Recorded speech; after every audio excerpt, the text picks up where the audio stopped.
بسم اللہ الرحمن الرحیم. اردو آج کل کی ایک اور نشست کے ساتھ حاضر خدمت ہوں میں، یعنی محمد فراز. اور یہ سلسلہ پچھلی کچھ پوڈ کاسٹ کے بعد کچھ عرصے سے ٹوٹ گیا تھا. ہم نے اس کو دوبارہ جوڑا ہے، اور ابھی وہ عہد بہرحال ویسے ہی ہے کہ ہم اس محفل میں جو بھی مہمان آتے ہیں ان سے یہ ریکویسٹ کرتے ہیں کہ ہم کوشش کریں کہ ہم اپنی ساری بات جو ہے وہ اردو زبان میں ہی کریں، اور ہمیں کوئی کسی اور زبان کا کوئی لفظ مستعار نہ لینا پڑے. بہرحال اس میں کچھ بھول چک ہو جاتی ہے، کیونکہ تو معاف کیجیے گا.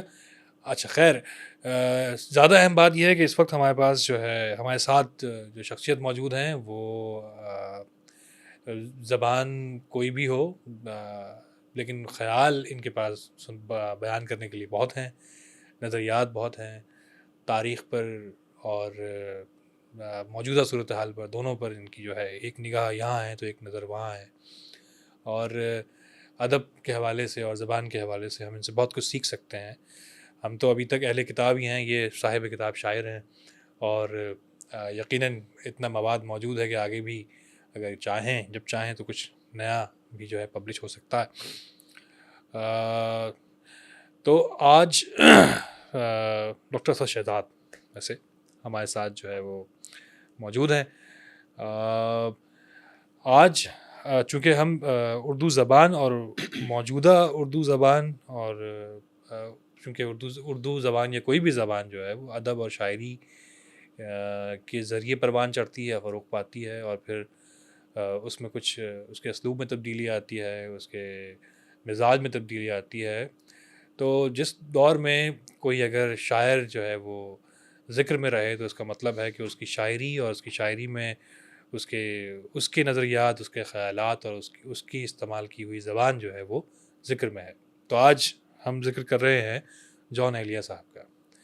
سر، ہم اپنی گفتگو کا آغاز کرتے ہیں.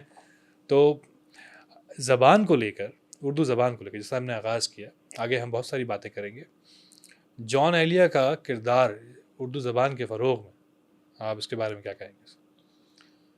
اب ظاہر ہے کہ اگر ہم اس وقت جو ہماری جو نوجوان نسل ہے اس میں عام طور پر جو شاعر بہت زیادہ پاپولر ہیں یا مشہور ہیں، یا جن کے کئی اشعار زبان زد عام ہیں، چند اشعار، ظاہر ہے بہت سارے تو نہیں لیکن بعض اشعار زبان زد عام ہیں، ان میں سے جان ایلیا ایک ہیں. اور زبان پر ان کی جو قدرت ہے بلا شبہ اس میں تو کوئی دو رائے نہیں ہے. اور صرف اردو زبان پر ہی نہیں بلکہ ان کی دسترس عربی اور انگریزی اور پہلوی فارسی زبانوں پر بھی تھی. اور وہ ایک ایسے خانوادے سے ان کا تعلق تھا جس کے ہاں جہاں ایک بڑی مضبوط علمی روایت چلی آ رہی تھی. اور اگر آپ جان ایلیا کے بھائیوں کو دیکھیں تو جیسے رئیس امروہوی صاحب ہو گئے یا سید محمد تقی ہو گئے، تو وہ بھی اس حوالے سے کم نہیں تھے. جیسے کہ رئیس امروہوی صاحب، ان کے قطعات سے سب لوگ پوری پاکستانی قوم، شاید یقیناً انڈینز بھی، یعنی کہ ہندوستانی بھی واقف ہیں.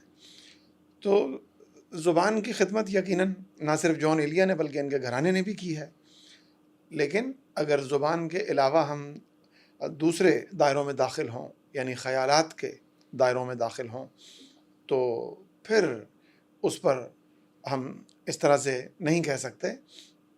اس میں پھر ظاہر ہے ان سے کئی چیزوں پہ اختلاف بھی کیا جا سکتا ہے اور کیا جانا چاہیے.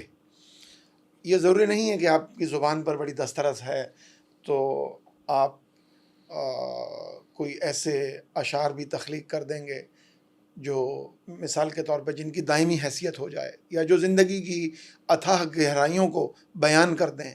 ایسا ضروری نہیں ہے. تو یہ ہو سکتا ہے کہ آپ زبان کے ماہر ہوں، صرف و نحو کے ماہر ہوں، لیکن آپ کی شاعری جو ہے وہ کشمکش حیات کو بیان نہ کر پائے. تو یہ عین ممکن ہے. یقیناً. لیکن سر، شاعری جو ہے وہ شاعر سے کچھ الگ نہیں ہوتی. وہ جو ہے نا کہ جو ہوتا رہتا ہے وہ اسے رقم کرتا رہتا ہے. ہر دفعہ ایسا نہیں بھی ہوتا. ہوں، تو جان کی اپنی جو زندگی ہے، جو اپنی جو شخصیت ہے، یا انہوں نے سیکھا، جو ان کے جو نظریات بنے، یا جو ان کے خیالات تھے اور جو خیالات ٹوٹ گئے، اور اس کے بعد جو کچھ انہوں نے کہا، تو یہ آپ نہیں سمجھتے کہ اس میں بہت سارا حصہ جو ہے وہ محض ذاتی ہے؟ ہاں اور دیکھیں، عام طور پر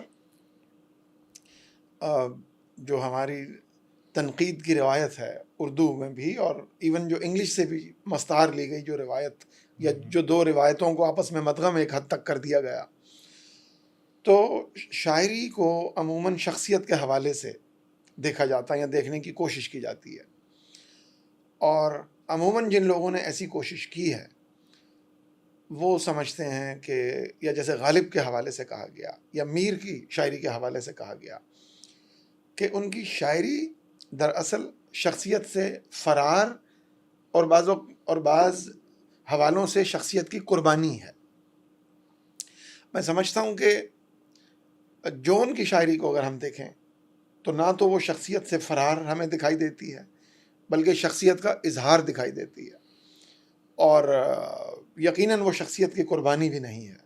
سلیم احمد نے کہیں پہ لکھا ہے کہ مثلاً میر نے جو شخصیت قربان کی تو شاید انہوں نے ذکر کیا کہ اونٹ کی قربانی کی، غالب نے شاید گائے کی قربانی کی، اور جرت کے حوالے سے تو وہ کہتے ہیں وہ تو مرغی ذبح کرنے کے لیے لے آئے، تو ان کی قربانی اس قسم کی تھی. اچھا، تو لیکن اگر جون ایلیا کے حوالے سے ہم بات کر رہے ہیں تو میں سمجھتا ہوں وہ شخصیت کی قربانی سرے سے ہے ہی نہیں. تو آپ کہتے ہیں جان نے انگلی بھی نہیں کٹائی؟ کہہ سکتے ہیں. ہاں، یہ ہو سکتا ہے کہ دوسروں کی انگلی کاٹ دی ہو. اس کا امکان ہے، ہاں. یا غلطی سے اپنی انگلی کاٹ لی ہو. اچھا، تو اس غلطی کا امکان ہے بہرحال. غلطی کا امکان ہے، لیکن قربانی تو انٹینشنل ہوتی ہے نا، وہ تو قصدن ہوتی ہے. تو غیر قصدن جو ہوتی ہے وہ قربانی تو نہیں ہوتی. ویسے جس ملک میں ہم رہتے ہیں اس میں بہت سارے لوگ غیر قصدن قربان ہو جاتے ہیں. ہاں، اور خیر، ہاں، قربان ہو جانا اور قربانی کرنا یہ دو الگ چیزیں یقیناً. شاید ہیں، کچھ ان میں تھوڑا فرق ہے.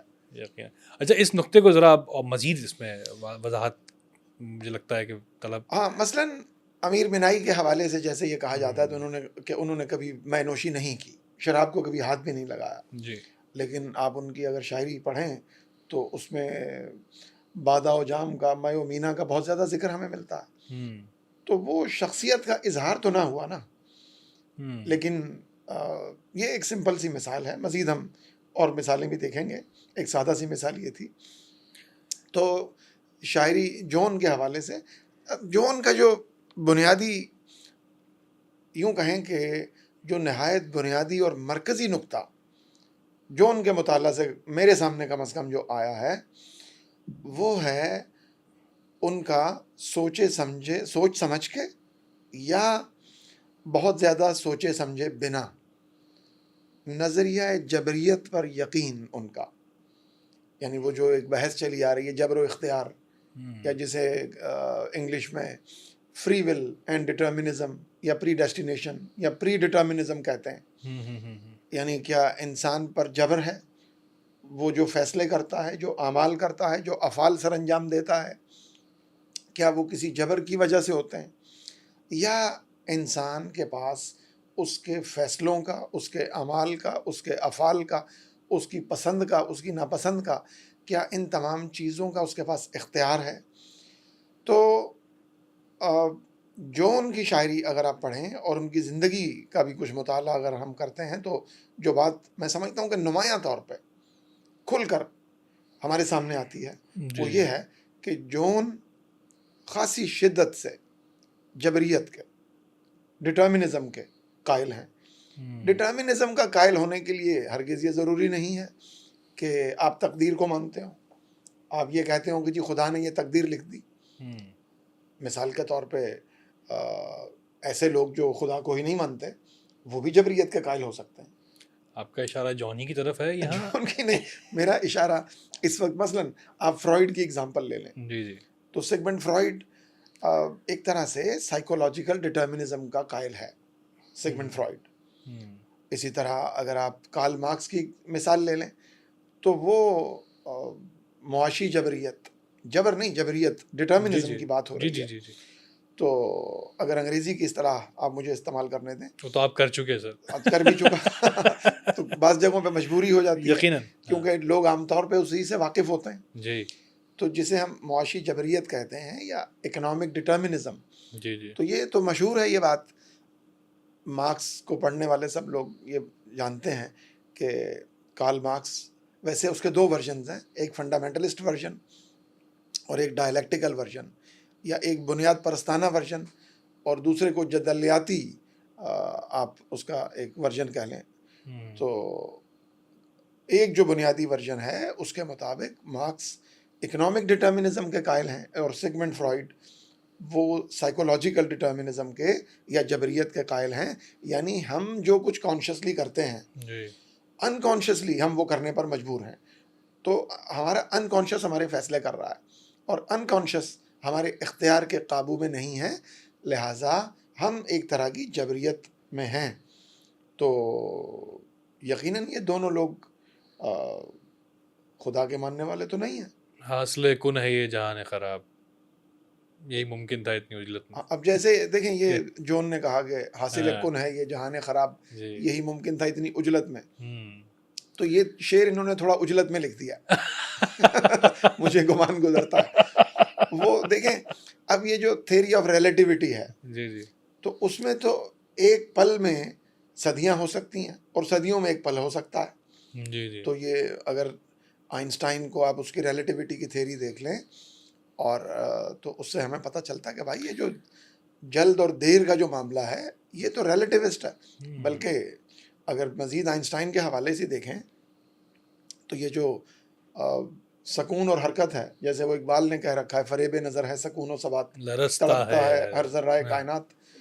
تو یہ جو جدید فزکس ہے یا علم طبیعیات ہے اس کی نظر میں یہ جو جلد اور دیر ہے جی. یہ ریلیٹیو ہے، اور حرکت اور سکون بھی اس کو بھی ریلیٹیو مانا جاتا ہے. جیسے مطلب زمین دیکھنے میں ہمیں اسٹیشنری دکھائی دیتی ہے، لیکن کسی اور اگر ہم حوالے سے جا کر دیکھیں جسے یہ فریم آف ریفرنس کہتے ہیں تو وہ ساکن نہیں ہے، یا دوسرے شواہد بھی ہمارے پاس موجود ہیں زمین کے ساکن نہ ہونے کے، یعنی ریلیٹیو. لیکن بہرحال ہمیں تو ساکن دکھائی دے رہی ہے، بالکل. تو اس لحاظ سے ریلیٹیو کہا جاتا ہے. تو خیر زمین کی حرکت تو ریلیٹیو صرف دکھائی دیتی ہے، اصل میں تو ریلیٹیو نہیں ہے، لیکن ٹائم کو تو بہرحال ریلیٹیو ہی مانا جاتا ہے. جی یہ تو اس کی تعریف ہے بہرحال. تو اب وہ جو جون نے کہا ہے کہ یہی ممکن تھا اتنی اجلت میں، تو وہ اجلت جو ہے بہرحال وہ ٹائم کبھی لمحے میں صدیاں ہیں. لیکن سر یہ بھی تو جبریت کا اشارہ ہے نا.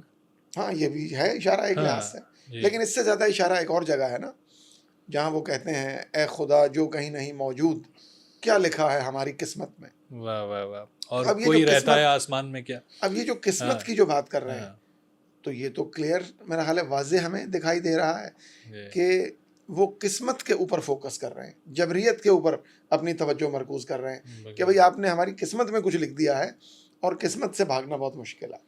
جو ان کو یہ دکھائی دیتا ہے، ظاہر ہے اگر قسمت ہے تو پھر ویسے قسمت بدلنے کے اوپر بھی لکھنے والوں نے لکھا ہے. اور بلکہ آپ اگر گریکس کو دیکھیں تو ان کی روایت میں آپ کو قسمت بدلنے کی کوشش دکھائی دیتی ہے. سوفوکلیز کے ڈراموں میں ایسی بات موجود ہے جہاں پہ کردار اپنی قسمت بدلنے کی کوشش کرتے ہیں، یعنی کہ اوریکل نے انہیں کچھ بتا دیا کہ بھئی یہ آپ کے ساتھ ہونے جا رہا ہے. جیسے ایڈیپس کے بارے میں اوریکل نے ایک بات بتا دی کہ یہ ایسا کرے گا، لیکن پھر بھی اوڈیپس کا جو والد ہے وہ اپنی قسمت بدلنے کی کوشش کرتا. تو قسمت کو بدلنے کے حوالے سے بھی معاملات چلے آ رہے ہیں. تو جون کے حوالے سے جو میں نے ابھی پہلے گزارش کی، مجھے جو سمجھ آیا ہے وہ یہ کہ یہ جو جبریت کا جو نظریہ ہے، قسمت زدہ جبریت ہے. ہاں تو اس پر ان کا خاصا ایمان ہے، تو اس پر ان کا خاصا ایمان ہے. تو اب مثال کے طور پہ ان کا ایک شعر میں آپ کی خدمت میں پیش کرتا ہوں. ضرور سر. وہ ہے یوں: کیوں ہمیں کر دیا گیا مجبور، کیوں ہمیں کر دیا گیا مجبور، خود ہی بے اختیار تھے ہم تو. بہت خوب. اب یہ بہت خوب. واہ میں واہ سمجھتا واہ ہوں کہ اگر کوئی ایک اکیلا شعر جو ان کی 5 کتابوں میں سے نکالا جائے، جو میں سمجھتا ہوں کہ ان کی سب سے زیادہ نمائندگی کر سکتا ہو، تو میری دانست میں یہ وہ شعر ہے. کیوں ہمیں کر دیا گیا مجبور، خود ہی بے اختیار تھے ہم تو. اب اس شعر کے اندر یقیناً ایک آپ یوں کہیں کہ 2 طرح کی مجبوریاں، یا 2 طرح کا ڈٹرمنزم، یا 2 طرح کی کمپلجن، اور شاید بنیادی طور پر 2 طرح کی کمپلجنز ہی ممکن ہیں. تو دونوں کا احاطہ اس شعر میں جون ایلیا نے کر دیا. ایک تو ہو گئی meta physical determinism, meta physical compulsion, مابعد الطبعیاتی جبر، ایک تو یہ ہو گیا. تو بھائی خود ہی بے اختیار تھے ہم تو میں تو میٹا فزیکلی بے اختیار تھا، مابعد الطبعیاتی لحاظ سے ہی میں بے اختیار تھا. مجھے تو اختیار حاصل ہی نہیں ہے. میں تو جو کچھ کرتا ہوں وہ کسی نہ کسی جبر کے تحت کرتا ہوں. وہ معاشرے کا جبر بھی ہو سکتا، وہ جینیٹک جبر بھی ہو سکتا، جی، وہ کسی طرح کا جبر ہو سکتا. تو ایک تو یہ کہ یہ اندرونی جبر ہے، خود ہی بے اختیار تھے ہم تو، یہ جبر کی اندرونی شکل ہے. اچھا، جبر کی بیرونی شکل وہ کہہ رہے ہیں وہ بھی موجود ہے. تو بیرونی شکل معاشرے سے آ سکتی ہے، اندرونی تو جینیٹک ہو سکتی ہے، اندرونی مثال کے طور پہ تقدیر ہو سکتی ہے، یا اس طرح کچھ ہو سکتا ہے. جبکہ بیرونی جو ہے وہ معاشرتی، اخلاقی، سیاسی، یہ بیرونی جبر ہو سکتا ہے، جو کہ ہوتا ظاہر ہے. لمیٹیشنز ہوتی ہیں، پابندیاں ہوتی ہیں، قدغنیں ہوتی ہیں. لیکن جب وہ جب وہ کہتے ہیں کہ خود ہی بے اختیار، تو یہاں پر ذرا خود ہی بھی تو موجود ہے نا، کہ وہ ان کی اپنی کوئی نہ کوئی کہیں نہ کہیں وہ موجود ہیں جس میں وہ خود کا اپنا فیصلہ ہے کہ وہ بے اختیار ہو جائیں. ایسا تو نہیں محسوس ہوتا اس میں؟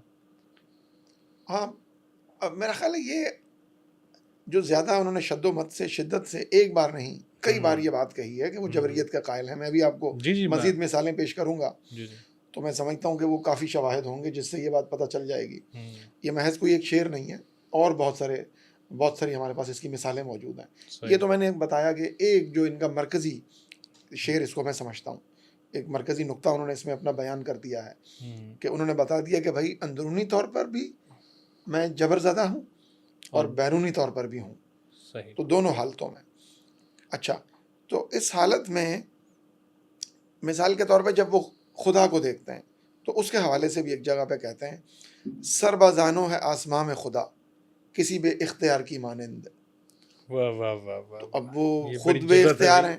اب یہ انہوں نے ایسا، دیکھیں ایک بات جو بنیادی طور پہ سمجھنی چاہیے، جب جون خدا کا ذکر کرتے ہیں تو جون کا خدا سے کوئی آزادانہ تعلق نہیں ہے. اس سے میری کیا مراد ہے میرا خیال ہے میں بتا سکوں گا تھوڑی دیر میں. جون کا جو سب سے بنیادی تعلق ہے غالباً یقیناً وہ ان کے والد سے تعلق ہے. ویسے تو ہم سب کی زندگی میں ہمارا جو والد سے تعلق ہوتا ہے اس کی بہت زیادہ اہمیت ہوتی ہے. کچھ لوگوں کی زندگی میں اس کی اہمیت مزید بڑھ جاتی ہے. مثلاً اگر آپ ادیبوں میں ممتاز مفتی کی کتاب جو کہ بہت معروف ہے، علی پور کا ایلی، آپ دیکھیں اس میں علی پور کا کردار تو بہت اہم ہے، لیکن علی پور کے والد کا کردار بھی نہایت اہم ہے. علی پور کا کہہ رہا ہوں اہم ہے، ایلی کا کردار، معاف کیجیے گا، ایلی کا کردار جتنا اہم ہے اتنا ہی اہم ایلی کے والد کا کردار ہے. تو ایلی سے تھوڑی دیر میں ہم ایلیہ کی طرف بھی آتے ہیں. تو ایلی کا کردار بھی اہم ہے، اور لیکن ممتاز مفتی نے جس طرح سے ان کا اپنے والد سے تعلق تھا، اور جس طرح کی اس میں ایک ریزسٹنس بھی ہم دیکھتے ہیں، وہ ایک الگ چیپٹر ہے، ایک الگ کہانی ہے. ابھی ہم آتے ہیں جون کی طرف.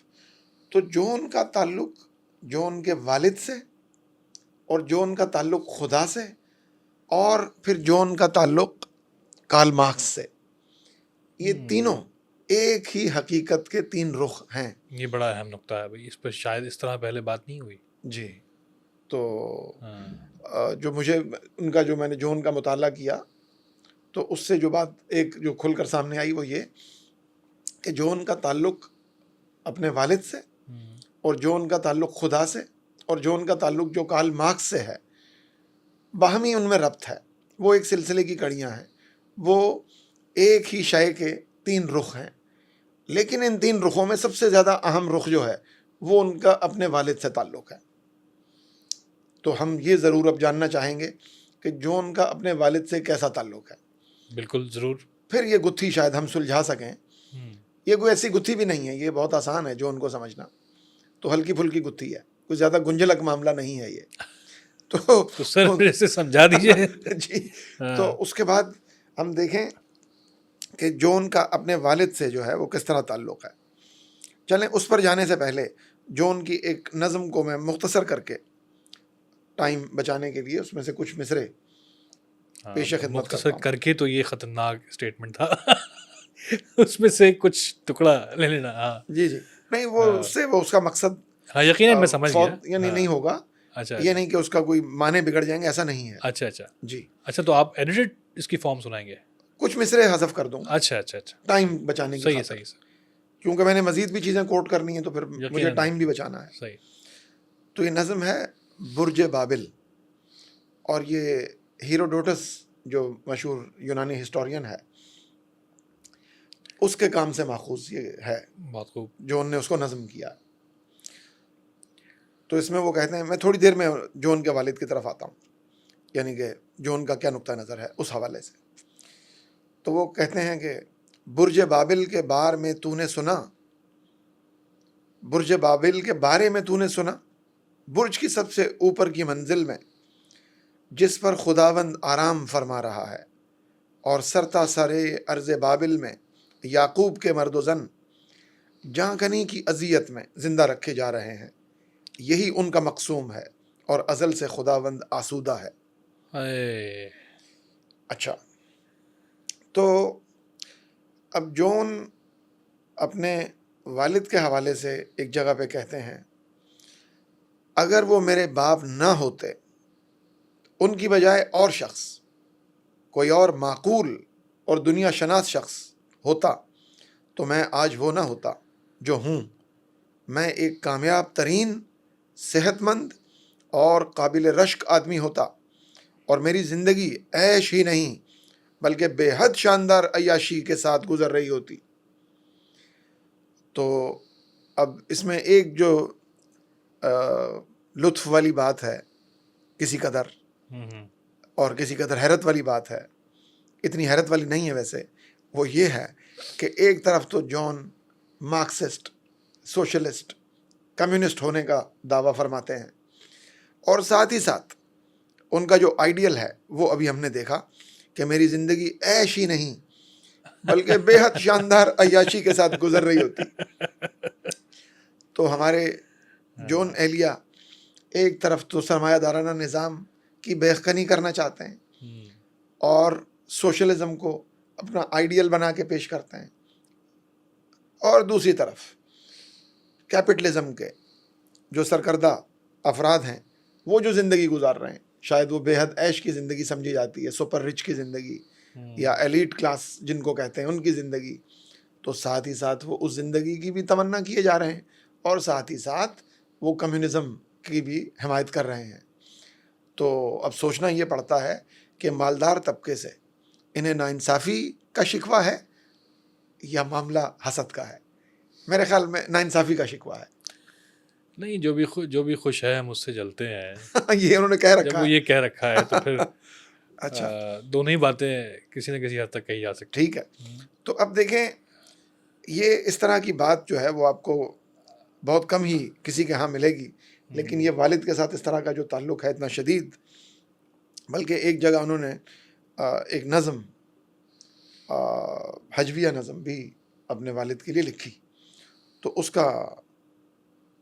اس میں سے 2 اشعار کا انہوں نے ذکر کیا جون ایلیا نے. جی جی تو وہ 2 اشعار بھی ہم آپ کے سامنے پیش کرتے ہیں. پلیز. زبان و ذہن کا بخیا زدہ زدہ جامہ, پھٹی ہوئی ہے دلائی بنے ہیں علامہ. زبان و ذہن کا بخیا زدہ زدہ جامہ، پھٹی ہوئی ہے دلائی بنے ہیں علامہ، وہ مسئلے ہیں کہ مفہوم زندگی گم ہے کس کو فہم کا یارا جناب فہامہ۔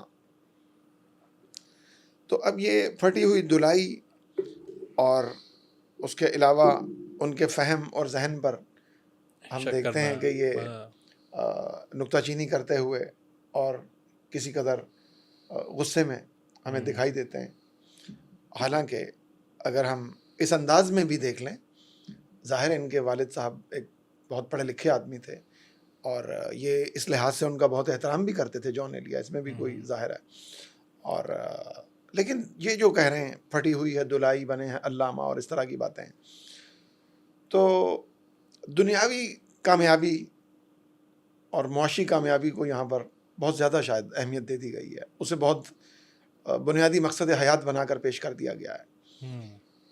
ظاہر ہے اس کی اہمیت تو ہے، لیکن آپ اگر جون کے باقی بھائیوں کو دیکھیں تو عموماً وہ کامیاب صحافی رہے اور خوشحال زندگی گزاری انہوں نے۔ تو بات یہی ہے کہ جو بھی زندگی میں جون کی جو بھی زندگی میں جو واقعات ہوئے، اس کا ذمہ یا تو خدا پر ڈال دیا جاتا ہے، یا والد پر، یا معاشرے پر، یا کسی اور پر۔ وہ اپنا ذمہ خود اپنے اوپر لینے کے لیے تیار نہیں ہوتے کیونکہ وہ جبریت کے قائل ہیں۔ تو یہ بڑی بنیادی بات ہے۔ اچھا، اب مارکس کو جو وہ پسند کرتے ہیں، لیکن سر وہ یہ بھی تو کہتے ہیں جی خود کو تباہ کر لیا اور ملال بھی نہیں۔ ہاں، تو خود کو، جہاں انہوں نے خود کو تباہ کیا ہے وہاں ملال نہیں ہے۔ ہاں، وہ جو ملال جو نہیں ہے نا، جو ملال نہیں ہے، ہاں، تو وہ ایک جگہ انہوں نے یہ بھی کہا ہے جس کا مفہوم کچھ یوں ہے کہ مجھ میں اب غم کو محسوس کرنے کی بھی صورتحال نہیں رہی۔ اگر مجھے غم ہے یا نہیں ہے مجھے نہیں پتہ چلتا۔ ایک شعر ہے جس کا یہ مفہوم ہے کہ میں ایک ایسے مقام پہ پہنچ گیا ہوں کہ مجھے غم ہی نہیں فیل ہوتا، مجھے پتہ نہیں چلتا کہ میں غم زدہ ہوں یا نہیں۔ تو وہ ملال نہ ہونا جو ہے وہ اس طرح سے بھی دیکھا جا سکتا ہے شاید۔ لیکن ہاں، اس حد تک انہوں نے کسی قدر یہ اقرار کر لیا کہ خود کو تباہ کر لیا۔ لیکن یہ ایسا اقرار آپ کو بہت کم ہی دکھائی دے گا۔ جو زیادہ مستقل اور زیادہ گہری صورتحال جو دکھائی دیتی ہے وہ یقیناً جبریت والی ہی ہے۔ تو اور اس کی مزید بہت ساری مثالیں ہیں۔ بس وہ بھی تو کہتے ہیں نا، میں ہو کر آ گیا ہوں خود پر سے، ایک بلا تو ٹلی میرے سر سے۔ ہاں، تو بہرحال خود کو بلا بھی تسلیم کرتے ہیں، خود کو عجیب بھی تسلیم کرتے ہیں، خود میں کسی حد تک جو ہے وہ اپنے ہونے کا اظہار بھی کرتے ہیں کہ وہ تھے جس نے ان کو تباہ کیا۔ اچھا، اب یہ جو کہتے ہیں کہ اگر میں کسی اور کا بیٹا ہوتا تو مسائل حل ہو جاتے، یقیناً، یعنی وہ مسائل میں نے حل نہیں کرنے، ہاں، وہ کسی اور نے حل کرنے، تو مجھے چاہیے کہ بس وہ ریڈی میڈ معاملہ ہو، سب کچھ حل کیا ہوا مل جائے۔ تو اول تو یہ جو مقصد ہے نا، یہ مقصد ہی کوئی اتنا قابل ستائش نہیں ہے کہ بھائی بے حد عیش کی زندگی اور عیاشی کی زندگی ان کی نظر میں ہوگا، بہرحال ان کا اپنا دیکھنے کا نقطہ نظر ہے، ہماری نظر میں نہیں ہے۔ لیکن اس سے قطع نظر دیکھیں تو اگر سب لوگ یہ سوچ لیں، مثلاً ابھی دیکھیں ایک موومنٹ چلی تھی، آکیوپائی وال اسٹریٹ موومنٹ، یورپ کے ممالک میں چلی، امریکہ تک میں چلی، نیو یارک میں چلی، آکیوپائی وال اسٹریٹ موومنٹ۔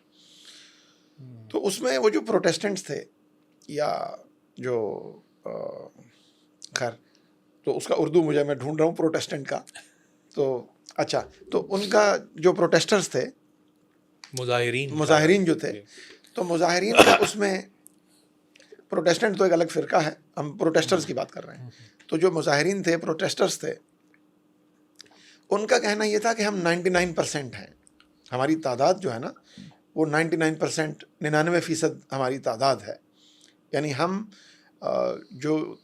جس ایسا طبقہ جس کے ساتھ ظلم ہوا ہے، زیادتی ہوئی ہے، جو جبر کا شکار ہیں، ظلم کا شکار ہیں، ہماری تعداد ہے 99%۔ جبکہ آپ لوگ جو ایلیٹ کلاس یا اشرافیہ یا جو بھی ہو، آپ لوگ 1% ہیں۔ اگر یہ ہم مان لیں تھوڑی دیر کے لیے کہ وہ 99% ہیں، تو اگر وہ 99% یہ سوچ لیں کہ یار اگر میں فلاں کے، اگر کوئی ایسا شخص میرا والد ہوتا یا میرے والد صاحب کوئی ایسے شخص ہوتے جو 1% میں سے ہوتا ہے، تو وہ 1% میں ہوتے، تو وہ سارے 99% 1% کی اولادیں ہو بھی نہیں سکتے، ویسے ہونا بھی نہیں چاہیے، لیکن وہ میرا خیال ہے پریکٹیکلی شاید پاسبل بھی نہ ہو۔ یقیناً. تو یہ میرا خیال ہے یہ معاملے کا کوئی ایسا سلوشن بھی نہیں تھا اگر اسے اس طرح سے دیکھیں تو اسی طرح سے مارکس کے حوالے سے آپ دیکھیں کہ اب وہ دیکھتے ہیں کہ خدا نے خدا ہو کر اس جبر کو یعنی معاشرتی جبر کو، ناانصافی کو، ناہمواری کو دور نہیں کیا، لیکن مارکس خدا نہ ہو کر انسان ہو کر دور ہونے کی کم از کم تلقین تو کر رہا ہے. تو پھر وہ مارکس کے بڑے قائل ہو جاتے ہیں. یعنی بنیادی حوالہ ان کا والد سے ان کا تعلق ہے، اور اسی تعلق کے حوالے سے پھر آزادانہ طور پہ نہیں. میں سمجھتا ہوں کہ مارکس کو بھی وہ اپنے آزادانہ ذہن سے نہیں پرکھتے، تو خدا تعالیٰ کے ساتھ بھی وہ آزادانہ طور پہ اپنا تعلق یا لا تعلقی استوار نہیں کرتے، بلکہ وہ والد کے تعلق کے حوالے سے باقی سب کو دیکھتے ہیں، خاص طور پہ کارل مارکس کو بھی اور خدا کو بھی. تو یہاں ایک بڑا اہم نقطہ یہ ہے کہ چونکہ جان ایلیا شاعر تھے اور ان کی بات جو ہے وہ سنی اور پڑھی جاتی تھی اور وہ کہتے بھی تھے، تو وہ جو بھی ان پہ گزرتی اور جو وہ اس کو جو ہے انہوں نے بیان کر دیا، اور وہ کہیں نہ کہیں وہ اتنی آسانی سے چھپ نہیں سکتا کیونکہ وہ بیان ہو چکا ہے، ٹکڑوں میں صحیح یا پھر تواتر کے ساتھ صحیح.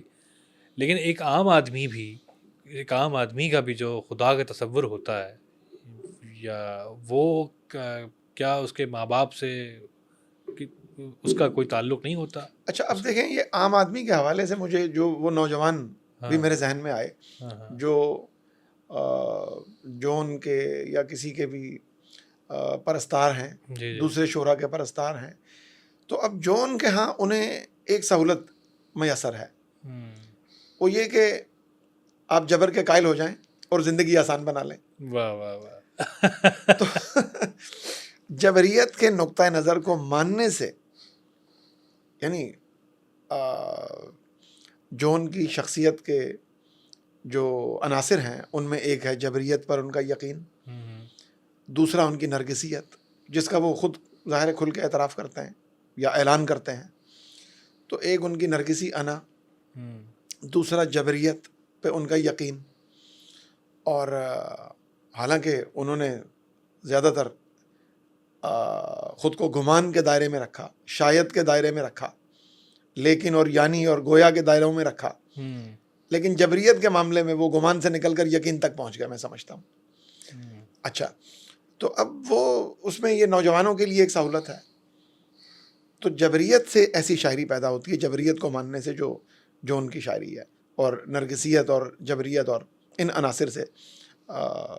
اس کے علاوہ ایک طرح کا طفلانہ پن بھی ان کی شاعری کے اندر اور ان کی طبیعت کے اندر، ان کے مزاج کے اندر ظاہر موجود ہے. اور یہ بات تو معروف ہے، لوگ جانتے ہیں، اس کو قلم بند کیا گیا، لکھا گیا کئی تذکروں میں کہ جون کے مزاج میں اس طرح کا طفلانہ پن موجود تھا کہ وہ دوسروں پہ بہت زیادہ ڈیپینڈ کرتے تھے، بہت زیادہ انحصار کرتے تھے. تو میں آپ کو ایک دو مثالیں اس حوالے سے دیتا ہوں. ضرور سر. تو ایک جملہ جس کا میں کسی قدر بے رحمانہ استعمال کر رہا ہوں، تو ایک جگہ جون نے لکھا کہ میں بڑا نہیں ہو سکا. وہ میرا خیال ہے بالکل صحیح لکھا. تو اب یہ جو بڑا نہیں ہو سکا اور ایک طرح کا شرارتی پن یا شرارت اور دوسروں پر انحصار کرنے کا مزاج اور جبریت کا قائل ہونا جب خود کچھ کرنے کے لیے آپ تیار نہیں ہو رہے، تو اس میں یہ جو طفلانہ پن ہے جو ان کے مزاج میں، یہ بھی اپنا کردار ادا کرتا ہوا دکھائی دیتا. تو ایک حوالے سے انہوں نے لکھا کہ میں بڑا نہیں ہو سکا. وہ حوالہ آپ اگر پوچھیں گے تو میں آپ کو بتا دوں گا. جی پلیز سر، وہ حوالہ بتائیے. وہ حوالہ ایک طرح کا المناک ہے. اس میں یہ تھا کہ جون ایلیا کے والد صاحب ایک بہت پڑھے لکھے انسان تھے اور بڑے تخلیق کار تھے، شاعر تھے، مصنف تھے اور مصور بھی تھے. تو انہوں نے جو کتابیں لکھیں تو انہوں نے جون کو ایک بار نصیحت کی کہ جس کا جون نے ظاہر خود ہی ذکر کیا کہ یہ آپ کا یہ ذمہ ہے کہ آپ میری کتابیں چھپوائیں گے. جی. اب ظاہر ہے میں نے اس کو حفظ نہیں کیا وہ ان الفاظ کو، جی تو میں اپنے الفاظ میں ہی بتا رہا ہوں. اس میں ظاہر کمی بیشی ہو سکتی ہے. تو بعد میں جون نے جو پہلی کتاب اپنی چھاپی، ایک ہی کتاب ان کی زندگی میں چھپی جون کی اپنی کتاب، یعنی شاید کے نام سے، باقی تو ان کے رخصت ہونے کے بعد شائع ہوئی ہیں. تو اس کتاب میں انہوں نے یہ ذکر کیا ہے کہ یہ کتاب جو اس قدر تاخیر سے چھپی تو اس کی وجہ یہ تھی، ان کے ضمیر پر یہ بوجھ تھا کہ وہ ان کتابوں کو نہیں چھاپ سکے جو ان کے والد صاحب کی کتابیں تھیں، اور ان سے کہا گیا تھا کہ آپ سے توقع ہے یا آپ کو یہ کتابیں چھپوانی ہیں. اس خواہش کا اظہار کیا تھا جو ان کے والد صاحب نے. تو ان میں سے کئی کتابیں تو ان سے ضائع بھی ہو گئیں، اور پھر بہرحال اس حوالے سے انہوں نے لکھا، جب یہ کتابیں نہیں چھپوا سکے تو لکھا کہ میں بڑا نہیں ہو سکا. یہ ان کے الفاظ ہیں کہ میں بڑا نہیں ہو سکا. تو میں اس کو اس انداز میں دیکھ رہا ہوں، اس جملے کو، کہ ان کا جو دوسروں پر انحصار کرنے کا بہت زیادہ مزاج تھا اور روٹھ جانے کا مزاج تھا اور اپنے ناز اٹھوانے کا مزاج تھا. تو یہ باتیں جو بڑی بنیادی ہیں، یہ بھی اس بات کا پتہ دیتی ہیں کہ وہ اس طرح سے بڑے نہیں ہو سکے جس کی توقع ان سے کی گئی تھی یا کی جا رہی تھی، یا جیسے ہر ایک سے کی جاتی ہے. تو چلیں مزید اسی حوالے سے اس بات کو، یعنی یہ جو طفلانہ پن جو جاری رہا، اس پہ مزید دیکھتے ہیں. پروفیسر سحر انصاری نے ایک جگہ لکھا ہے جون ایلیا کے حوالے سے. زاہدہ حنا جو جون ایلیا کی منکوحہ تھیں، زاہدہ حنا جون ایلیا کو صبح تیار کرواتی اور بچوں کی طرح ان کے بال سنوارتی اور خود کار ڈرائیو کر کے انہیں دفتر پہنچاتی، ان کے دفتر پہنچاتی. تو یہ انحصار کرنے کا یہ عالم رہا ہے. چلیں اس ایک محبت کی بھی علامت ہے یہ. تو اسی طرح زاہدہ حنا کا کہنا یہ تھا کہ جون کو ایسی بیوی چاہیے تھی جو ان کا خیال ایک ماں کی طرح رکھ سکے. تو مدرنگ کی ضرورت تھی، یعنی ڈپینڈنس اور دوسرے پہ انحصار یہ بہت زیادہ تھا. تو اب جو اگر نوجوان میری یہ بات ان کو بری نہ لگے، یا اگر لگے بھی تو پھر کیا کیا جا سکتا ہے. تو بہرحال میرا خیال ہے جو یہ ٹینڈنسی کئی لوگوں میں پائی جاتی ہے کہ مدرنگ کی ضرورت رہتی ہے دوسرے پر انحصار کرنے کی، تو میرا خیال ہے کہ اس طرح کے مزاج سے جو شاعری پیدا ہوتی ہے وہ جون کی شاعری ہے، ان عناصر کے باہم تصادم سے. دیکھیں نرگسیت، جبریت اور یہ طفلانہ پن اور خدا سے ان کا تعلق، یہ عناصر جب آپس میں ٹکراتے ہیں، جب ان کا تصادم ہوتا ہے تو اس سے جون کی شخصیت اور جون کی شاعری وجود میں آتی ہے، اور مختلف اشعار ان کے اس سے ہمارے سامنے صورت پذیر ہوتے ہیں. تو یہ ہے. تو میرے خیال میں تو یہ بہت اہم، ہاں یہ بڑا آپ نے بڑا اہم نقطہ اور بڑا کچھ ایک بڑا نیا تجزیہ ہے جو کہ بہت سارے لوگوں کو شاید نہ پسند آئے.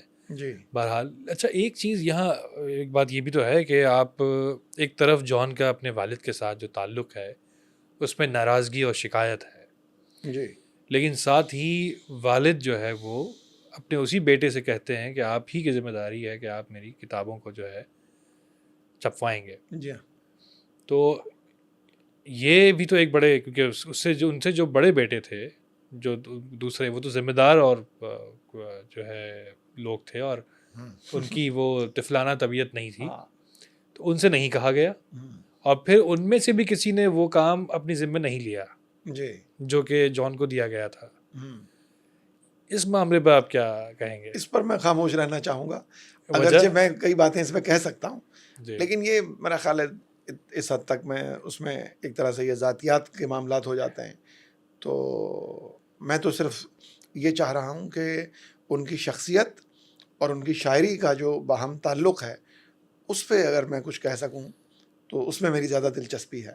نہیں سر، میں بھی دراصل شخصیت ہی کی بات کر رہا ہوں جی کہ یہاں وہ جو ایک شکایت کا تعلق ہے، یا چاہے وہ خدا سے ہو چاہے وہ اپنے والد سے ہو، شکایت کا تعلق جو ہوتا ہے وہ ایک قربت کا تعلق بھی ہوتا ہے جی بہرحال. اور جو طفلانہ مزاج رکھنے والے لوگ ہوتے ہیں ان کا تعلق ویسے بھی بڑا قریب کا ہوتا ہے. ہوں. تو یہاں جو اس میں ایسا نہیں لگتا کہ کوئی ایک جہت رہ گئی ہے بیان ہونے سے. چلیں ہاں زیادہ سے زیادہ میں اس کے بارے میں یہ کہوں گا کہ اس سلسلے میں یا رہنے ہی دیں یار، اس کو رہنے دیں، میں اس پہ خاموش رہوں تو اچھا ہے. اچھا اچھا ہاں. چلیے. اچھا جان اپنی طفلانہ طبیعت کے باوجود اور اپنی جس طرح سے آپ نے بات کی کہ جبریت اور کے قائل ہونے کے باوجود سیاسی نظریات کے حامل بھی تھے. جی. اس پر آپ کیا کہیں گے؟ ہاں، تو وہ کسی سیاسی تحریک کا کبھی حصہ نہیں بنے. مثال کے طور پر ترقی پسند تحریک تھی جو مارکسسٹ تحریک تھی، تو وہ تو اس میں شامل نہیں ہوئے، اس سے دور رہے وہ. اور بہت سارے ترقی پسند ظاہر ہے وہ جو فیض احمد فیض تھے، اس میں حبیب جالب تھے، احمد ندیم قاسمی تھے، اور بہت سارے لوگ تھے. تو جون نے اس میں شمولیت اختیار نہیں کی. تو یعنی جہاں پہ زندگی کی کشمکش میں حصہ لینے کی جہاں تک بات تھی، اس میں جس حد تک وہ دور رہ سکتے تھے میرا خیال ہے اس سے وہ رہے. تو لیکن اپنے اشعار میں، اپنے کلام میں کیا اس کی جھلک نہیں موجود؟ جھلک کی حد تک ہے. اچھا. جس شد و مت سے اور جس شدت سے آپ کو وہ فیض کے ہاں دکھائی دیتا ہے، جالب کے ہاں دکھائی دیتا ہے، ان دو کے ہاں مثال کے طور پہ دکھائی دیتا ہے. یا ساحر لدھیانوی اگر آپ ہندوستان سے مثال لیں تو وہ بھی سوشلسٹ تھے، تو ان کے ہاں دکھائی دیتا ہے. اور بہت سارے نام ہیں. تو اس انداز میں تو نہیں. ہاں کہیں کہیں ایسے اشعار آپ کو مل جاتے ہیں، اور ایسی چند نظمیں بھی مل جاتی ہیں بالکل جو انہوں نے لکھی ہیں. شاید ایک نظم کا نام مجھے یاد آ رہا ہے، دو آوازیں، وہ اسی حوالے سے ہے وہ نظم. تو اور بعض اشعار بھی ایسے ہیں. تو اب واپس اگر ہم اس کو یا اگر دو شعر آپ جی مجھے اگر عطا میں کیجیے. پیش کروں. اب ایک جگہ وہ کہتے ہیں، ہر نفس ہے کسی مفر کی تلاش. واہ. ہر نفس ہے کسی مفر کی تلاش. تو مفر یعنی کوئی جائے فرار، جہاں میں مطلب زندگی سے فرار ہو کے پہنچ جاؤں. تو ہر نفس ہے کسی مفر کی تلاش، مجھ کو اپنے حصار میں لے لو. واہ واہ واہ واہ واہ واہ. مجھ کو اپنے حصار میں لے لو. ہر نفس ہے کسی مفر کی تلاش، مجھ کو اپنے حصار میں لے لو. میرا اب خود پہ اختیار نہیں، تم مجھے اختیار میں لے لو. واہ واہ واہ واہ. تو یہ ابھی جو ہم گفتگو کر رہے تھے اسی سلسلے کی کڑی ہیں یہ دو اشعار بھی. جی. تو یہ جو تو یعنی کہ جبریت جو ہے وہ یہ ہر رشتے میں آپ کہتے ہیں کہ یہ دکھائی دے رہی ہے. ہاں لیکن دیکھیں کہیں کہیں ایسے اشعار بھی جو ان کے ہاں ہمیں ملتے ہیں، جیسے مثلا یہ ان کا ایک شعر ہے، ناؤ سمجھیں بھنور کو جون جو لوگ، ناؤ سمجھیں بھنور کو جون جو لوگ، ناؤ سمجھیں بھنور کو جون جو لوگ، بس وہی ڈوب کر ابھرتے ہیں. واہ واہ واہ واہ. اب یہ تو بالکل ایک اب یہ ایک منفرد اور مختلف شعر ہے، ہاں. لیکن یہ کیفیت ان پر طاری ہی بہت کم ہوتی ہے. ایسا شعر آپ کو اکا دکا ملے گا. تو یہ ان کا مستقل مزاج نہیں ہے، یہ ایک استثنائی قسم کا شعر میں سمجھتا ہوں ہے. تو ایسے اکا دکا اشعار ملیں گے. میں تھوڑا سا ایک بڑا سیدھا سوال کر رہا ہوں، جی جس کا بڑا سیدھا جواب دینا مشکل ہو جائے گا. جی ہاں. کیا جان ایک سچا شاعر ہے؟ نرگسی سچا شاعر نہیں ہو سکتا. نرگسی جو ہے نا، دیکھیں جب آپ خود پسندی میں مبتلا ہوتے ہیں، نرگسی ہوتے ہیں، نارسسسٹ ہوتے ہیں، آپ کی انا نرگسی ہوتی ہے، تو آپ کا حافظہ بھی نرگسی ہو جاتا ہے، آپ کی نظر بھی نرگسی ہو جاتی ہے. آپ کو وہ چیزیں یاد رہتی ہیں جس سے آپ کی نرگسیت پہ زد نہ پڑے. آپ چیزوں کو ویسے یاد رکھتے ہیں. جیسے جون نے ایک جگہ کہا کہ جب میری عمر 8 سال تھی، جون کہتے ہیں، تو میں عشق میں مبتلا ہو گیا ایک لڑکی کے، اور تبھی میں نے پہلا شعر لکھا. اب جو جون پر لکھنے والے جو لوگ ہیں ان میں سے بھی کوئی بالکل صحیح، یعنی ان میں سے اکثر لوگ، یا جو میں جس حد تک جانتا ہوں، وہ یہ ماننے کے لیے تیار نہیں ہے کہ 8 سال کا بچہ ایک عشق میں مبتلا ہوا اور اس نے پھر وہ عشقیہ شاعری شروع کر دی. یقیناً ایسا نہیں ہے. تو نرگسی، خاص طور پہ نرگسی کا حافظہ تو ضرور اسے دھوکہ دیتا ہے، اور نرگسی کی نظر بھی جو ہے نا وہ چیزوں کو ایک خاص انداز میں دیکھتی ہے. چلے نرگسی کی نظر کیسے دیکھتی ہے اس کی ایک مثال میں ابھی آپ کو دیتا ہوں. ابھی ہم ذکر کر رہے تھے زاہدہ حنا نے جو کہا تھا کہ جون کو ایسی بیوی چاہیے تھی جو ان کا خیال ایک ماں کی طرح رکھ سکے. اب یہ تو زاہدہ حنا کا، محترمہ کا کہنا تھا. اب دیکھتے ہیں کہ جون اسی موضوع پر کیا کہتے ہیں. انہوں نے کوئی زیادہ اختلاف نہیں کیا اس بات سے. نہیں، دیکھتے ہیں. اب وہ کہتے ہیں کہ زاہدہ کا ادیبہ ہونا مجھے تباہ کر گیا. اب وہ ذمہ داری دوسرے پر ڈال رہے ہیں کیونکہ جبریت کے قائل ہیں. اچھا، یہ نرگسی کے لیے اتنا ماننا بھی بہت ہے کہ مجھے تباہ کر گیا، لیکن ذمہ خود نہیں لینا کیونکہ جبریت کے قائل ہیں. وہ نرگسیت کی حفاظت جبریت سے کر رہے ہیں. تو زاہدہ کا ادیبہ ہونا مجھے تباہ کر گیا. اچھا،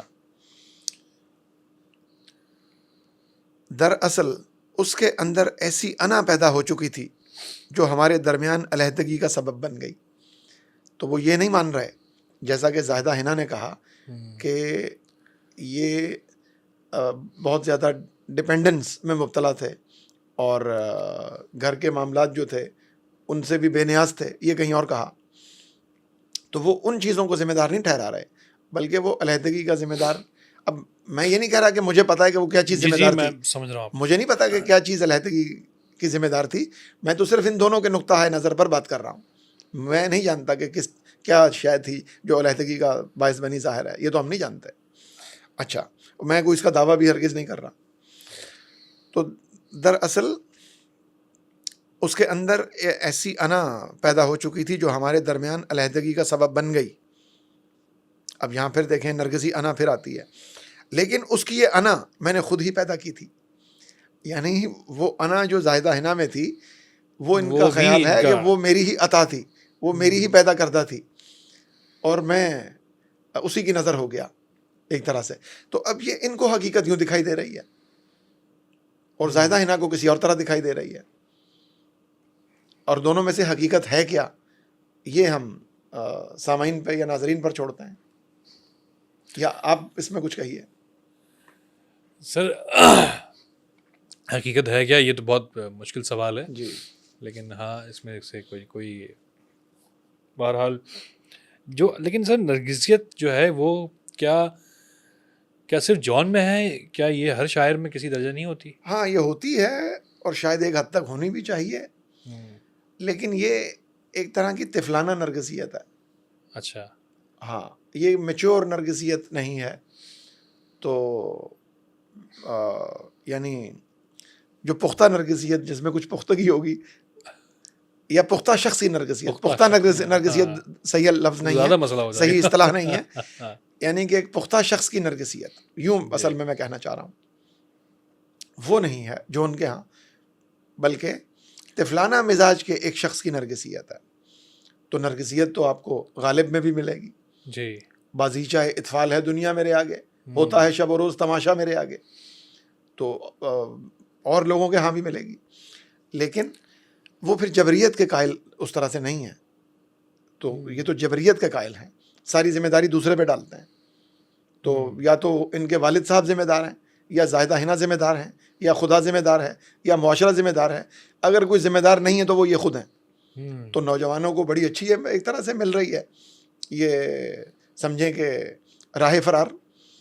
تو بھائی یہ اس لیے اچھا، یہاں ایک الزام جو ہے وہ جی صرف جان پہ نہیں، نوجوانوں پر بھی ہے کہ آپ کے نزدیک بہت سے نوجوانوں کو راہ فرار چاہیے.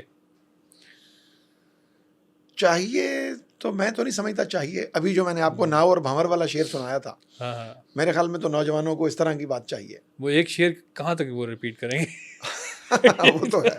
ہاں نہیں ٹھیک ہے، اس سے آپ کو پتہ چلتا ہے کہ سوسائٹی کا، معاشرے کا رجحان کیا ہے اور کوتاہی کہاں پر ہے اور اسے کیسے دور کیا جا سکتا ہے. پھر ظاہر ہے یہ ہم نے مل کر یہ کام کرنا. اچھا سر، نوجوانوں میں یا ابھی موجودہ جو لوگ جو سوشل میڈیا پر جی اگر جان زندہ ہیں تو اس کی کیا وجہ یہ ہے کہ جو آج کے دور کے جو نوجوان ہیں وہ فرار کی طرف قائل ہیں، یا پھر یہ وجہ ہے کہ جان آج بھی وہ شاعر ہے جو سمجھ میں آ جاتا ہے؟ سمجھ میں تو بہت سارے شاعر آ جاتے ہیں. جالب بھی آسان ہیں, ناصر کاظمی بھی آسانی سے سمجھے جا سکتے ہیں, جی. بلکہ غالب جو مشکل شاعر سمجھے جاتے ہیں اور ہیں بھی, ان کے بھی کئی اشعار بہت سادہ اور آسان ہیں. تو میرے خیال میں جون کی ایک اور جو خاص بات ہے نا, وہ ہے تھیٹریکل ہونا.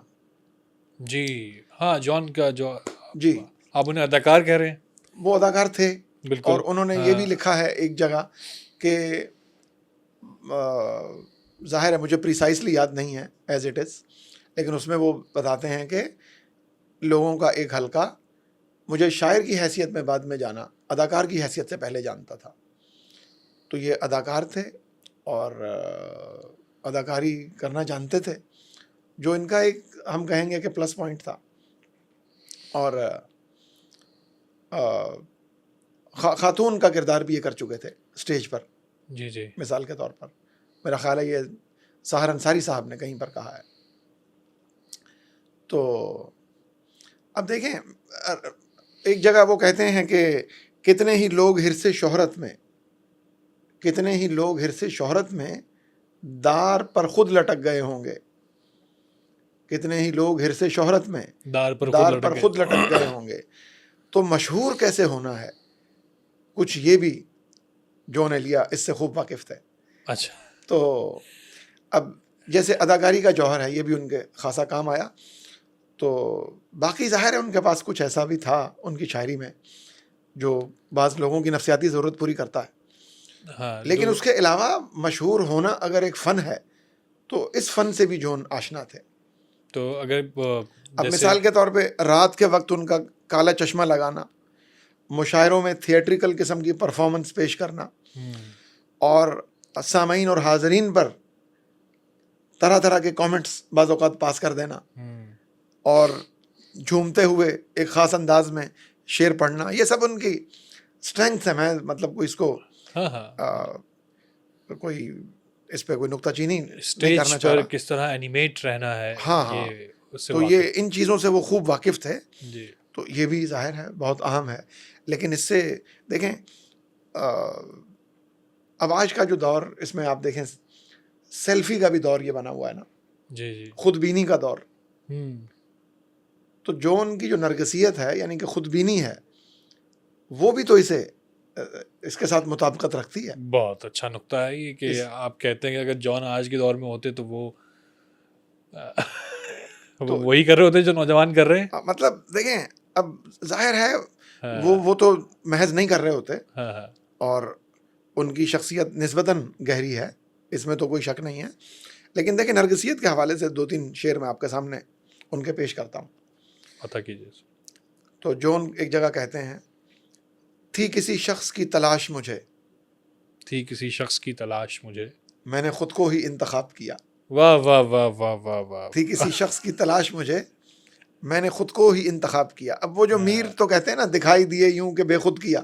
جی جی جی, تو تھیٹر پر جون کی کوشش یہ ہوتی ہے کہ دوسرے بے خود ہو جائیں, یہ یوں دکھائی دیں, اور یہ کامیاب بھی رہتے ہیں, بلکہ بھرپور کامیاب رہتے ہیں. اور ابھی بھی اس کا ہم دیکھتے ہیں کہ خاصا اثر موجود ہے, اس کا جو کہ بڑی وہ جادو چل رہا ہے. جی. تو اسی طرح ایک اور جگہ کہتے ہیں, ہم تو بس اپنی چاہ میں ہیں مگن, کچھ تو اس کی بھی چاہ کی جائے. ہم تو بس اپنی چاہ میں ہیں مگن, کچھ تو اس کی بھی چاہ کی جائے.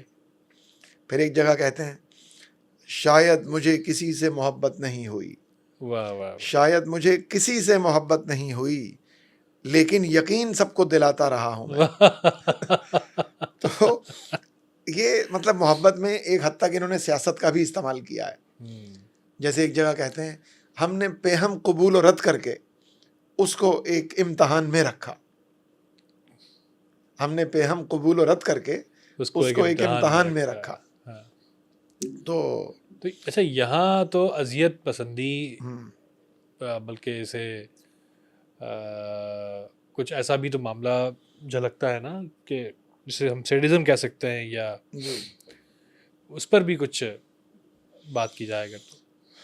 سیڈزم یا میسوکزم یا سیڈو میسوکزم، یہ نفسیات کی اصطلاحات ہیں ظاہر ہے. تو بعض مقامات پہ دیکھیں یہ سیڈزم کا الزام تو کسی پہ بھی لگایا جا سکتا ہے. اب وہ جو مشہور شعر ہے کہ پیجا ایام کی تلخی کو بھی ہنس کر ناصر، غم کو سہنے میں بھی قدرت نے مزہ رکھا ہے. بالکل. تو کوئی یہ کہہ سکتا ہے بھائی یہ جو اس کو غم کو سہنے میں جو لطف آ رہا ہے یہ میسوکسٹ ہے. لیکن یہ تو پیرا سوسائڈل بیہیویئر کی طرف جا رہا ہے. ہاں خیر. ہاں تو میرے خیال میں یہ اس طرح کی باتوں کو شاید ہم سیڈزم یا میسوکزم نہیں کہہ سکتے. تو ایک جون کی شاعری میں بھی آپ کو اس طرح کی چیزیں ملتی ہیں. ایک جگہ انہوں نے یہ بھی کہا ہے کہ میں اذیت میں مجھے لذت حاصل ہوتی ہے، ایسا بھی لکھا ہے. اب یہ بھی ہو سکتا ہے وہ میسوکزم کے بارے میں پڑھ کے لکھ دیا ہو، یہ اس کو ایک شعری قالب میں ڈال دیا ہو. تو یہ ایسا نہ ہو. تو اب اگر ہم دیکھیں ایک ان کی نظم ہے وصال، اور اس میں ہمیں دکھائی دیتا ہے کہ دو نرگسی اناؤں کا وصال. بہت خوب. تو اگر ایک نرگسی انا کو دوسری طرف بھی نرگسی انا مل جائے تو وہ کیا صورتحال ہو سکتی ہے. وصال سے پہلے، وصال اس نظم سے پہلے آپ کو ایک شعر پہلے سناتا ہوں. تو اس میں یہ کہتے ہیں جون ایلیا، اپنا وہم اپنا گماں چاہا گیا، اپنا وہم اپنا گماں چاہا گیا، تجھ کو اے جانا کہاں چاہا واہ گیا. واہ واہ واہ واہ واہ. لیکن سر ایماندار تو ہے. ایماندار اکثر جگہوں پہ ہیں یہ. ہاں تو آپ ان کو سچا شاعر تو مانے نا. ہاں نہیں، اکثر جگہوں پہ یہ بات درست ہے. جی بلکہ یہ سچے شاعر تو ہیں اپنی دانست میں، جی لیکن وہ نرگسیت کی وجہ سے کئی دفعہ وہ سچ بیان نہیں کر پاتے. سر لیکن اپنی نرگسیت کو تو کھول کھول کے بیان کر رہے ہیں. ہاں وہ کر رہے تو ہیں، یہ بھی تو سچ لیکن ہے. وہ نرگسیت خود ان کو فریب دے دیتی ہے نا. ہاں نرگسیت کی وجہ سے خود فریبی میں جو مبتلا ہو جاتے ہیں تو پھر سچ کیسے بتائیں گے. واہ، یہ اس میں ہے جو مسئلہ ہے. تو بڑا گنجلک ہے معاملہ. تو یہ خود تو سچ ہی بتانے کی کوشش کرتے ہیں اور سچ ہی بتاتے ہیں، لیکن کئی دفعہ وہ خود فریبی ہوتی ہے، خود فریبانہ سچ ہوتا ہے وہ. تو وہ سیلف ڈسیپٹیو ٹروتھ ہوتا ہے، پھر وہ ٹروتھ نہیں ہوتا. اچھا تو اب یہ شعر دوبارہ پڑھتا ہوں. اپنا وہم اپنا گماں چاہا گیا، تجھ کو اے جانا کہاں چاہا گیا. اب یہ شعر کو ذہن میں رکھیں، اور پھر یہ 3 مصریں ہیں، عنوان ہے وصال. اور اس وصال کو پڑھ کے پتہ چلتا ہے کہ دو نرگسی اناؤں کا وصال ہے. وہ میرا خیال تھی سو وہ تھی، واہ واہ واہ واہ واہ واہ واہ واہ. وہ میرا خیال تھی سو وہ تھی، سو وہ تھی، میں اس کا خیال تھا سو میں تھا، اب دونوں خیال مر چکے ہیں. اچھا پھر آگے چل کر ایسا بھی وقت ہم دیکھتے ہیں کہ آتا ہے کہ یہ جو مرنے کا احساس ہے یہ بھی مٹ جاتا ہے. ایک جگہ پہ کہتے ہیں ترک الفت ہے کس قدر آساں، آج تو جیسے کچھ ہوا ہی نہیں. واہ واہ واہ واہ واہ واہ واہ واہ. تو یہ صورتحال ہے. میرا خیال ہے اسی بات کو اگر آگے بڑھائیں، دوبارہ جبریت پہ آ جائیں، تو ابن عربی نے ایک جگہ شیطان، ابلیس اور یزداں کا مکالمہ کہیں لکھا ہے. تو اس کا ترجمہ، منظوم ترجمہ، وہ اقبال نے پیش کیا ہے اپنی ایک کتاب میں. بہت خوب. تو پلیز. آپ اگر مناسب سمجھیں تو میں آپ کو پڑھ کے سناؤں. ضرور سر. اور یہ جبریت کے حوالے سے ہے. محی الدین ابن عربی جو معروف صوفی بزرگ ہیں، سب جانتے ہیں، شیخ اکبر بھی جنہیں کہا جاتا ہے. تو ابلیس اس میں کہتا ہے اے خدائے کن فکاں مجھ کو نہ تھا آدم سے بیر. اب اس کا پہلا مصرع جو ہے نا، اس میں دیکھیں وہ خدا کو جو کہہ رہا ہے خدائے کن فکاں، یعنی سارا ذمہ تیرا ہے، کیونکہ کن فکاں تو تو کہتا ہے، یہ تو آپ کہتے ہیں کن فکاں، تو یہ ہر چیز کے ذمہ دار آپ ہیں. یہ پہلے مصرے میں اس نے یہ بات ایک طرح سے کہہ دی. تو یہ ابلیس کی طرف سے ہے. اے خدائے کن فکاں مجھ کو نہ تھا آدم سے بیر، آہ وہ زندانی نزدیک و دور و دیر و زود، آہ وہ زندانی نزدیک و دور و دیر و زود، یعنی اسپیس اور ٹائم کا قیدی، زمان و مکان کا قیدی، یعنی انسان کی حقارت بھی بیان کر دی. پہلے تو خدا کو بتا دیا کہ آپ کن فکاں کے ذمہ دار آپ ہیں، قسمت کے، تقدیر کے، مقسوم کے یہ ذمہ دار آپ ہیں. اور یہ انسان جو ہے یہ تو اتنا حقیر ہے کہ یہ زمان و مکان کی زنجیریں نہیں توڑ سکتا. بالکل. آج بھی میں اسے حقیر ہی سمجھتا ہوں. اچھا، مزید حرف استکبار تیرے سامنے ممکن نہ تھا. وہ جو میں نے انکار کیا وہ ممکن نہیں تھا. وہ ممکن کیسے ہوا؟ ہاں مگر تیری مشیت میں نہ تھا میرا سجود. واہ واہ واہ واہ واہ. حرف استکبار تیرے سامنے ممکن نہ تھا، ہاں مگر تیری مشیت میں نہ تھا میرا سجود. اب یہاں پہ جو ان چیزوں کے جو آپ یوں کہیں کہ جو صوفیہ ہی چلیں کہہ لیں، وہ مشیت اور رضا کا جو فرق بتاتے ہیں نا، جی جی، اس پہ ہم فی الحال کوئی بات نہیں کریں گے، بس اشارہ دے دیا. تو پھر یزداں کی طرف سے کیا کہا جاتا ہے وہ ہم دیکھتے ہیں. تو یزداں فرشتوں کی طرف دیکھتے ہوئے، پستی فطرت نے سکھلائی ہے یہ حجت اسے، کہتا ہے تیری مشیت میں نہ تھا میرا سجود. دے رہا ہے اپنی آزادی کو مجبوری کا نام، ظالم اپنے شعلہ سوزاں کو خود کہتا ہے دودھ. دودھ مطلب دھواں. تو بھائی اپنے شعلہ سوزاں کو، اپنے اختیار کو یہ خود دھوئیں کا نام دے رہا ہے اور اس کا انکاری ہو رہا ہے. تو یہ بس میرے ذہن میں آیا تو میں نے کہا یہ بھی چلیں اس پر بھی کچھ بات کر لیتے ہیں. اچھا سر، ایک بڑی فوج ہے، بہت شاید تو فوج شاید مبالغے سے کام لے رہا ہوں، لیکن ایک بڑی تعداد ہے جو کہ خود کو جان کے چلے جانے کے بعد ان سے جوڑتے ہیں، خود کو شاگرد کہلواتے ہیں. اور تو ایسے کسی شاگرد سے آپ کا ملنے کا اتفاق ہوا جس سے ملنے کے بعد کوئی اتفاق نہ ہوا ہو؟ نہیں، میرا اتفاق نہیں ہوا. اچھا. ہاں، مجھے اس طرح کا اتفاق نہیں ہوا. ہاں، تو مطلب آج کچھ لوگوں نے جو ہے وہ جو جدید جو اس وقت جو شاعری کر رہے ہیں اور جن کی شاعری کو زیادہ سنا جا رہا ہے، جو مشاعرے جو لوٹ لیتے ہیں وہ لوگ، وہ بہت زیادہ جان سے متاثر ہیں. تو اور جان سے متاثر ہونا نہ صرف ان کی شاعری میں بلکہ ان کی اداکاری میں بھی، اس حلیے میں بھی اور اس طریقے میں بھی ان کو کامیاب بنا رہا ہے. تو چاہے وہ موضوعات کی شکل میں ہو، چاہے وہ زبان کے شکل میں ہو، چاہے وہ اسٹیج پر پرفارم کرنے کے انداز میں ہو، تو اس کا تو مطلب ہے کہ جان جو کچھ کرتے تھے وہ اس میں ان کو پتہ تھا کہ وہ کیا کر رہے ہیں. اور جیسے بعض لوگوں کو پتہ ہوتا ہے کہ ان کا جو ہے وہ قد کاٹ کہاں تک جائے گا، کیونکہ وہ جو کچھ بھی کر رہے ہوتے ہیں وہ اس لیے نہیں کر رہے ہوتے کہ بس وہ ہو رہا ہے، کیونکہ وہ ایک سکسیسو ٹریک چھوڑ کے گئے ہیں جس پہ آگے چلنے والے لوگ بھی کامیاب ہوتے دکھائی دے رہے ہیں. اس پر آپ کیا کہیں گے؟ اس میں جو بنیادی جو بات ہے وہ کامیابی، جو آپ نے لفظ استعمال کیا نا، یعنی کامیابی کا تصور وہ کیا ہے. تو دیکھیں میں اس پہ کچھ گزارش کر دیتا ہوں. کامیابی کا ایک تصور تو کمرشل تصور ہے، جس میں آپ نے ایک وقتی چمک دمک، ایک لہک پیدا کر لی اور آپ نامور بھی ہو گئے، سیلیبریٹی ہو گئے، آپ مشہور و معروف ہو گئے. تو ایک تو یہ کامیابی ہے، اور آپ نے اس کے علاوہ کمرشل کامیابی بھی حاصل کر لی، معروف بھی ہو گئے. تو کامیابی کا ایک تصور تو یہ ہے. اور سرمایہ دارانہ نظام، سرمایہ دارانہ معاشرہ، کیپٹلسٹ معاشرہ، یقیناً اس میں کامیابی کا یہی تصور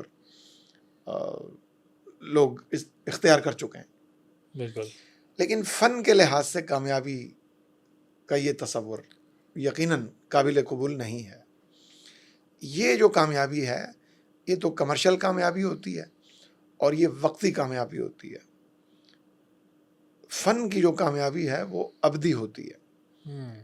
تو میں سمجھتا ہوں کہ اگر آپ کوئی ابدیت کی تصویر کھینچنے میں کامیاب ہوتے ہیں، کوئی ابدی حقائق بیان کرنے میں کامیاب ہوتے ہیں، تو وہ میں سمجھتا ہوں کہ زیادہ اہم ہوگا.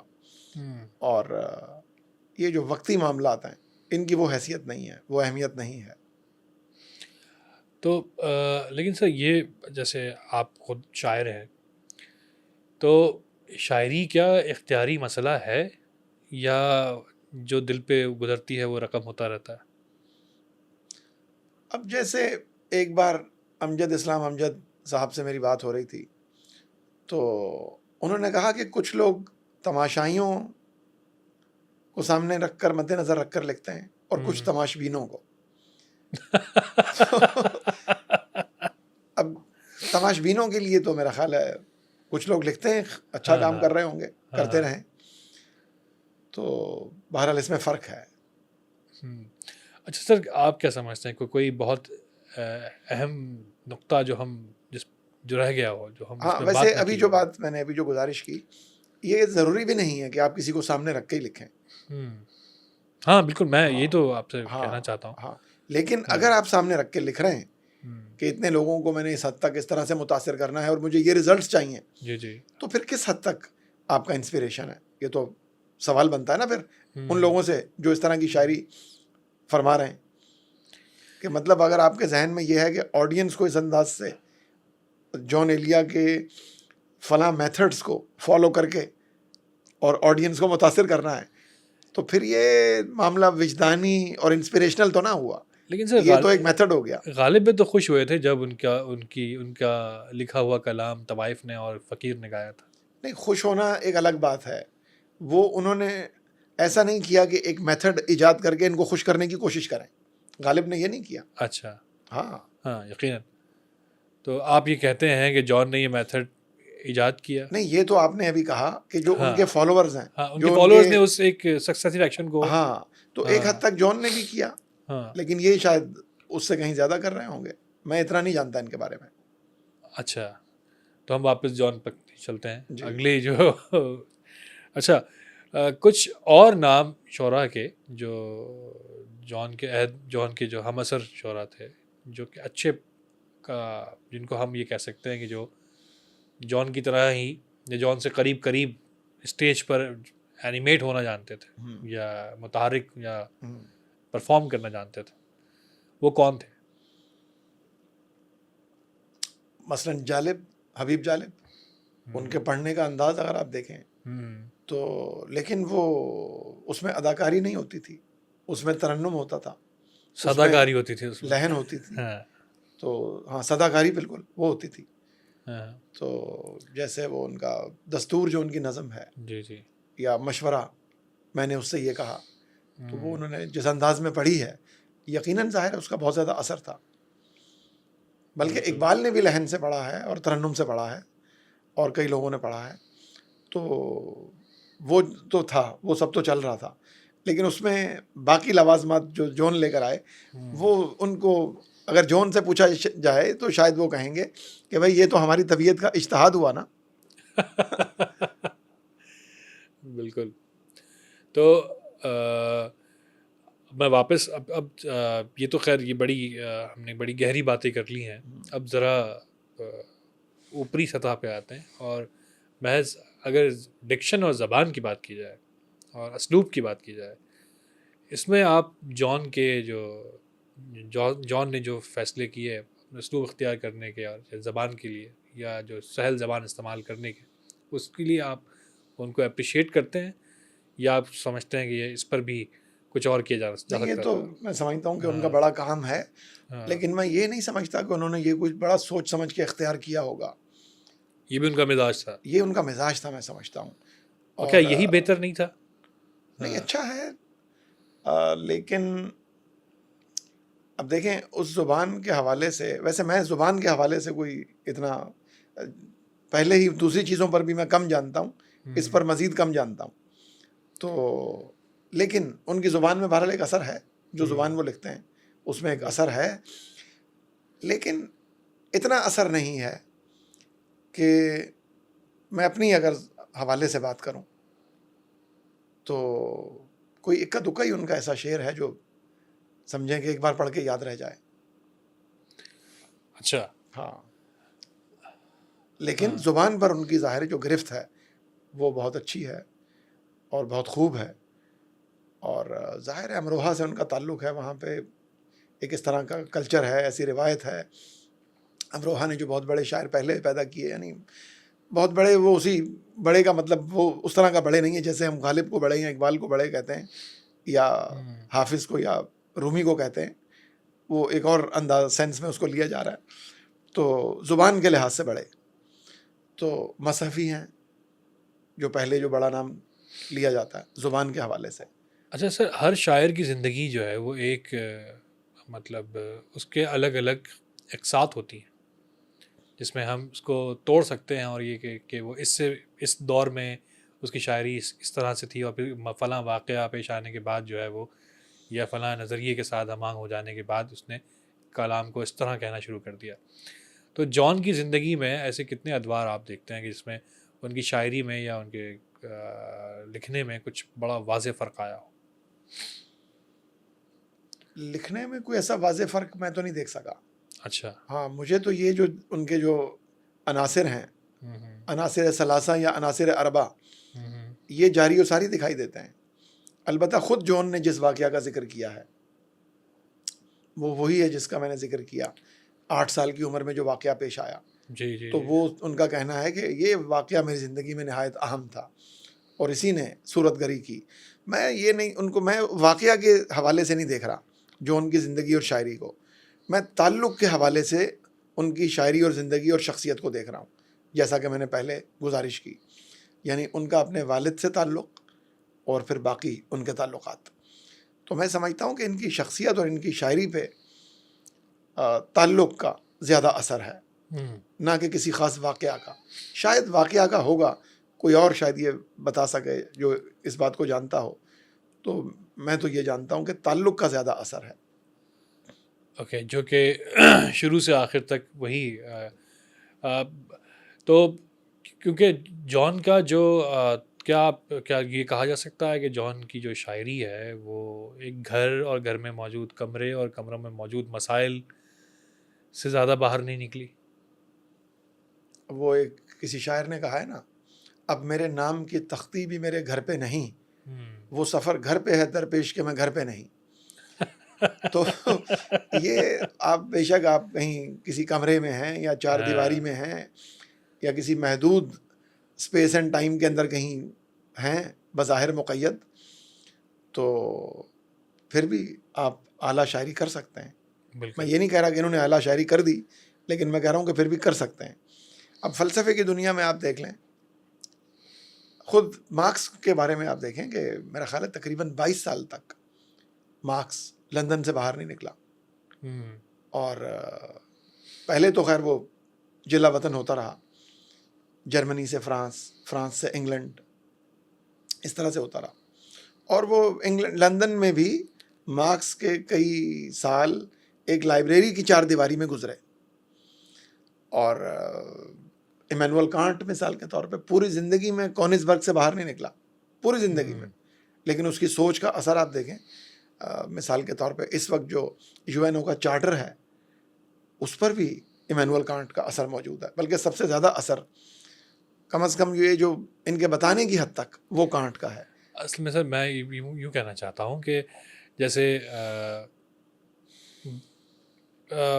کمروں سے یا گھر سے میرا مسئلہ, محبوب کے مسائل, بیوی سے مسائل, بچوں سے, ماں باپ سے, زمانے سے, جو جس طرح سے آپ نے کہا کہ وہ اپنے کلام کا مرکز, اگر میں یہ کہوں کہ آپ نے یہ کہا کہ اپنے کلام کا مرکز ان کی اپنی ذات ہی ہے, کہ جس کے ارد گرد جو کچھ ہو رہا ہے وہ اسی پر کچھ نہ کچھ لکھتے چلے جا رہے ہیں. ہاں کوئی بہت جو ہے کوئی, اگر میں آپ کی باتوں سے کچھ اخذ کروں تو کیا میں یہ کہہ سکتا ہوں کہ کوئی بہت کوئی ڈیوائن یا بہت کوئی عالمی مسئلے پر جو ہے انہوں نے کوئی کبھی کچھ نہیں لکھا.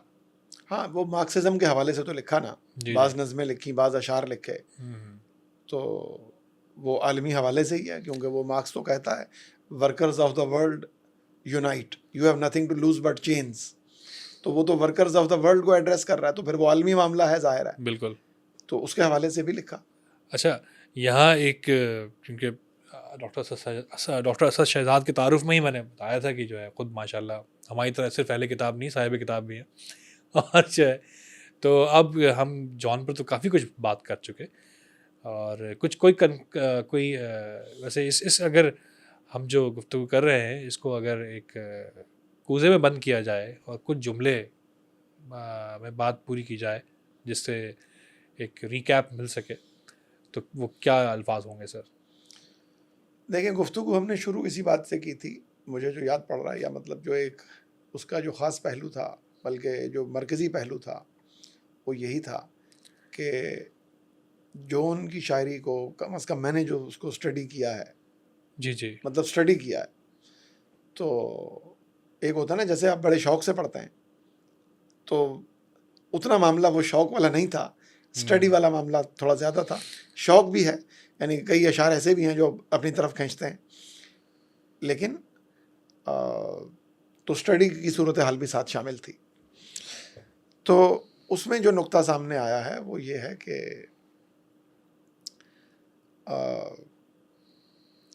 بہت زیادہ ان کی شخصیت کے حوالے سے اور شاعری کے حوالے سے ہمیں 2-3 عناصر ملتے ہیں جو میں نے پہلے بھی ذکر کیا, اور پھر وہ ریپیٹیشن ہوگی, وہ اچھا نہیں لگے گا, تو میرا خیال ہے وہ میں بیان کر چکا ہوں.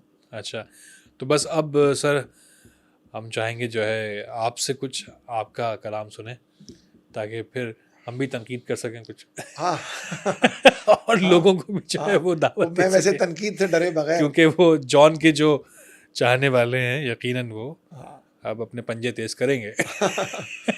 چلیں میں ایک ایسی ہی آپ کو نظم سناتا ہوں جس پہ ناقدین اس کے بعد ان کا زیادہ بس نہ چل سکے, کم چل سکے. ادا کیجیے. اچھا, تو یہ نظم کا عنوان ہے نارسسس. بہت خوب. یعنی وہ جو دیومالائی یا میتھولوجیکل جو کردار ہے نارسسس, اس کے اوپر یہ ایک نظم ہے مختصر. جھیل میں اپنے عکس کو دیکھا, جھیل میں اپنے عکس کو دیکھا, چاند تاروں کے رقص کو دیکھا. واہ, چاند تاروں کے رقص کو دیکھا. جھیل میں اپنے عکس کو دیکھا, چاند تاروں کے رقص کو دیکھا, اصل میں صرف لہر کو دیکھا. اصل میں صرف لہر کو دیکھا, موج میں جیسے بحر کو دیکھا. واہ واہ واہ واہ واہ واہ واہ. موج میں جیسے بحر کو دیکھا, اپنے دیدار سے مخمور ہوا. اپنے دیدار سے مخمور ہوا. اپنے دیدار سے مخمور ہوا, آپ اپنے نشے میں چور ہوا. آپ اپنے نشے میں چور. واہ. اپنے دیدار سے مخمور ہوا, آپ اپنے نشے میں چور ہوا, خود ہی میں خار خود ہی جام ہوا. واہ واہ واہ واہ واہ. خود ہی میں خار خود ہی جام ہوا, آپ بلبل تھا آپ دام ہوا. خود ہی میں خار خود ہی جام ہوا, آپ بلبل تھا آپ دام ہوا. خود کو دیکھا تو خود کو بھول گیا. واہ واہ واہ واہ. خود کو دیکھا تو خود کو بھول گیا, پھر وہ قوس قزح پہ جھول گیا. کیا کہنے سر, کیا کہنے. واہ واہ واہ واہ واہ واہ واہ واہ. تو اب میرا خیال ہے کہ ہم جو ہے ابھی تشنگی باقی ہے, اور ہمارے پاس آپ سے بہت کچھ جاننے اور سیکھنے کے لیے ہے جو کہ آپ کے پاس ہے اور ہم آپ سے لینا چاہتے ہیں. تو ایک اور نشست ادھار رہی, خاص طور پہ اگر اس پر تنقید ہوئی تو پھر ایک نشست تو اور پھر ہوگی انشاءاللہ. ہاں, آپ کی نظم پر اس صورت میں نہیں ہوگی, اس سے فرق نہیں پڑتا. نہیں, تنقید بہت ضروری ہے, اور یہ شاعر کو بھی زندہ رکھتی ہے, شاعری کو بھی زندہ رکھتی ہے. تو اور بڑا, اور یہ شاعری اور ادب ہر انسانوں کا مسئلہ ہے, اور تنقید بھی انسانی مسئلہ ہے. تو ہم تیار ہیں سر, آپ بھی تیار ہوں گے یقیناً اس کے لیے. تو ہم اگلی کسی نشست کا وعدہ لیتے ہیں آپ سے انشاءاللہ, اور پھر دوبارہ بیٹھیں گے انشاءاللہ, پھر مزید کچھ سیکھیں گے, کوئی مزید بات کریں گے. جب تک کے لیے اللہ حافظ, السلام علیکم.